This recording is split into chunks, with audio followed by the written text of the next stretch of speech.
কিসের মেলায় গেলাম, কোথায় সেটা, কে কে গেলাম, মেলায় গিয়ে কি কি করলাম আর কি কি নিলাম, সমস্ত কিছুই থাকছে এই ব্লগে। So hello everyone, welcome back to my channel. আশা করছি তোমরা সবাই অনেক ভালো আছো আর তোমাদের আশীর্বাদে আমিও বেশ ভালো আছি। শুধু মুখে একটু কি জানি হয়ে গেছে, তো ওটা ছাড়ো। আমি এখন আছি তোমাদের বাড়িতে। তো ওদের বাড়িতেই আমি রেডি হচ্ছি। বাড়ি থেকে আমি এমনি নর্মাল ড্রেস পরে এসেছি। তো ওদের বাড়িতেই রেডি টেডি হয়ে আমরা এখন বেরিয়ে পড়বো মেলায় যাওয়ার উদ্দেশ্যে। তো মেলায় যাওয়ার জন্য ওইদিকে টোটোও চলে এসছে। টোটো আমাদের জন্য ওয়েট করছিল। আমি অবশ্য অনেকক্ষণ আগেই চলে এসেছিলাম ওদের বাড়িতে। তো ও খাওয়া দাওয়া করছিল তখন, তাই একটু লেট হয়ে গেছিলো। তো কোনো ব্যাপার না, মেলাটাও খুব একটা বেশি দূরে না। আর আমরা কিছুক্ষণের মধ্যেই পৌঁছেও যাব। তো আমরা এখন আছি সাদুরঘাটে। আর রাস্তাটা দেখতে পাচ্ছ গাইস, মানে ব্রিজের এই পাড়টা এত ধুলো। তো সেজন্যই আমরা কিছুক্ষণ ওয়েট করেছিলাম আর কি, ওখানে দাঁড়িয়ে দাঁড়িয়ে যে টোটো বাইক যেগুলো আছে ওগুলো আগে যাক আর আমরা পরে যাব। তা না হলে ধুলো দিয়ে পুরো মাথা একদম ভর্তি হয়ে যাবে আর ব্ল্যাক প্যান্ট একবারে হোয়াইট হয়ে যাবে। তো তারপরে টোটো করে আমরা চলে আসলাম দেওমালি। আর দেওমালি থেকে আমাদেরকে হেঁটে যেতে হচ্ছে, কারণ এখান থেকে টোটো ভিতর দিকে যাবে না। তো তাই আমাদেরকে হেঁটে হেঁটেই এগোতে হবে। তো দুই বান্ধবী মিলেই আমরা ব্লগ করতে করতে এগোচ্ছি হাঁটতে হাঁটতে। তো ২ জন হলে আমাদের আর কি লাগে, মানে ২ জন হলে যেন পুরো দুনিয়াটা ঘুরে আসবো।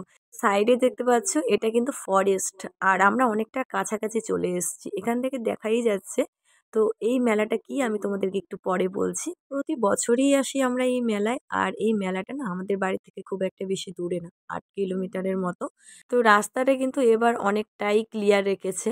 আর কারণ হচ্ছে রোডের পাশেই মেলাটা, আর যেহেতু গাড়ি সবসময় যাতায়াত করে তাই রাস্তাটা ফাঁকা রেখেছে। তবে এটা খুব ভালো একটা কাজ করেছে। আর তাছাড়া নানান দুর্ঘটনা যখন তখন ঘটে যায়, খুবই ভয় লাগে। ভগবান করুক কারোর সাথে যেন কোনো খারাপ কিছু না হয়।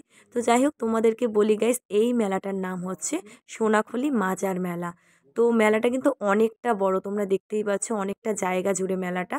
তো আমি ভিতরে গিয়েও তোমাদেরকে মেলাটা দেখানোর চেষ্টা করব।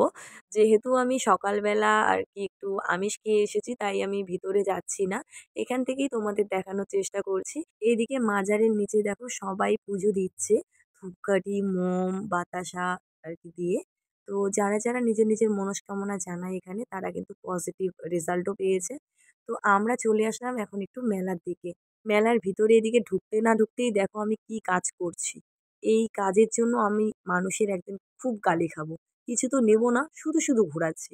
তো যাই হোক, আমার আবার বেশ ভালো লাগে ঘোরাতে, আর কেউ ভিডিও করে দিলে তো আরো ভালো লাগে। তবে আমার মনে হচ্ছিল আমি যার এটা ঘোরাচ্ছি তার মনে হয় মনে মনে খুব গালি খাচ্ছি। দেন আমরা আরেকটু ভিতরের দিকে চলে এসেছিলাম। আর প্রতি বছরের তুলনায় এবার লোকজন একটু কমই লাগছে। আর এখানে দেখতে পাচ্ছ আমরা না হঠাৎ করে থমকে গেছিলাম। মানে উপরের দিকে ফট করে দেখছি যে উপরের দিকে সবকিছু, কি ব্যাপার? তারপরে দেখছি না ওটা তো আয়না। তো যাই হোক, তারপরে আমরা চলে এলাম ১০ টাকা, ২০ টাকা, ৩০ টাকার জিনিসের দোকানে। তো এখানে খুব কম দামেই তোমরা অনেক সস্তায় আর কি অনেক ভালো ভালো জিনিস পেয়ে যাবে। আমার আবার ভালো জিনিসের দিকে নজর যায় না। আমি কি নিচ্ছি তোমরা জানো? মায়ের জন্য একটা চিরুনি আর আমার দাঁত ঘষার জন্য ব্রাশ। মানে ব্রাশটা কিরম হয়ে গেছে, বাবাকে কতদিন থেকে বলি, "বাবা ব্রাশ নিয়ে আসো না।" বাবা তো ভুলেই যায়, মনে থাকে না।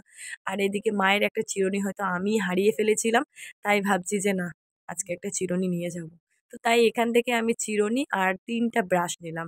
আর এই মেয়েটা আমাকে এমনভাবে ভিডিও করে দিচ্ছিল এত কাছ থেকে, মানে আমার পুরো মুখটা জানি মনে হয় ক্যামেরার মধ্যে ঢুকে যাবে। আর এদিকে আমার কাণ্ড দেখো, মাম্পির মার ড্রেসিং টেবিল রাখা রয়েছে আর আমি ওখানে দাঁড়িয়ে দাঁড়িয়ে ভিডিও করছি। কি অবস্থা!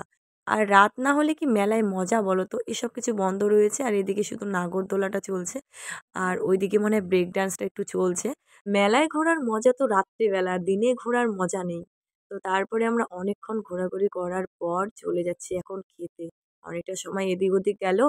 আর এদিকে আমরা আরেকজন টিম মেম্বারকে খুঁজে পেলাম। তো ও এখন আমাদের সাথেই থাকবে, কারণ ওর হচ্ছে দাদা বৌদির সাথে এসেছিল ও, তো ওরা চলে গেছে। তো ও এখন আমাদের সাথে কিছুক্ষণ ঘুরে একসাথে আমাদের সাথে বাড়ি যাবে। তো আমরা এখন বসেছি খেতে, ওয়েট করছি আমাদের খাবারের জন্য। আর যেহেতু খাবার আসতে একটু লেটই আছে, ততক্ষণে ভাবলাম যে না ২ একটা রিলসও বানিয়ে নিই আর একটু ভিডিওও করে নিই। আর এদিকে আমাদের একটু দুজনের একসাথে ভিডিও ক্লিপও নিয়ে নিই। এতক্ষণ থেকে তো আমরা দুজনই ঘুরছিলাম। কাউকে যেহেতু পাচ্ছিলাম না, আর এখন গৌরীকে পেলাম তো বললাম যে তুই একটু করে দে। আর আমাদের এদিকে খাবারও চলে এসছে। তো গৌরী আর আমি দুজনে মোগলাই নিয়েছি, প্রিয়তমা বিরিয়ানি নিয়েছে। তো যাই হোক, ও বিরিয়ানি খাক আর আমরা মোগলাই খাই। তবে খাওয়াটা কিন্তু খুব একটা ভালো হয়নি গাইস। তো অত একটা টেস্ট ছিল না। পরে একটা হচ্ছে পাপড়ি চাটও অর্ডার দেওয়া হয়েছিল। তো ওটা মোটামুটি খেতে ভালো ছিল। আর বাকি তো সব হুম, পছন্দ হলো না খাওয়াটা। দেন আমি বাড়ির জন্য ৫ টা করে ১০ টা চা খাওয়ার আরকি কাপ নিলাম। বাড়ির চা খাওয়ার কাপগুলো ভেঙে শেষ হয়ে গেছে। আর অনেকদিন হয়ে গেছে কাপ কেনা হয় না। নেবো বলে আবার নেওয়া হয় না। কোচবিহারে গেছিলাম রাসমেলায় তখন নিতে চেয়েছি, তখনও নেওয়া হয়নি। তাই ভাবলাম যে না আজকে নিয়ে নিই। দেন আমরা চলে এলাম অন্য এক দোকানে বাড়ির জন্য হালকা খাবার-দাবার নিতে। তো এখানে আমি জিলেবি আর নিমকির প্যাকেট নিয়েছিলাম। নিমকির প্যাকেটটা আমার জন্য আর মাদের জন্য জিলেবি। যাই হোক আমার নেওয়া হয়ে গেছে, এখন প্রিয়তমারা নিচ্ছে। তো ওদের নেওয়া হলেই আমরা চলে যাচ্ছি বাড়ির দিকে।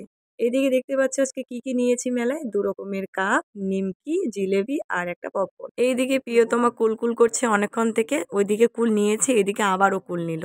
তো যাই হোক এখন আমরা চলে যাচ্ছি বাড়ি। আবারও আমাদের হেঁটে এদিকটা যেতে হবে দেওমালী পর্যন্ত। কারণ টোটো অনেকটা দূরে চলে গেছে, পিছিয়ে গেছে আরও টোটো।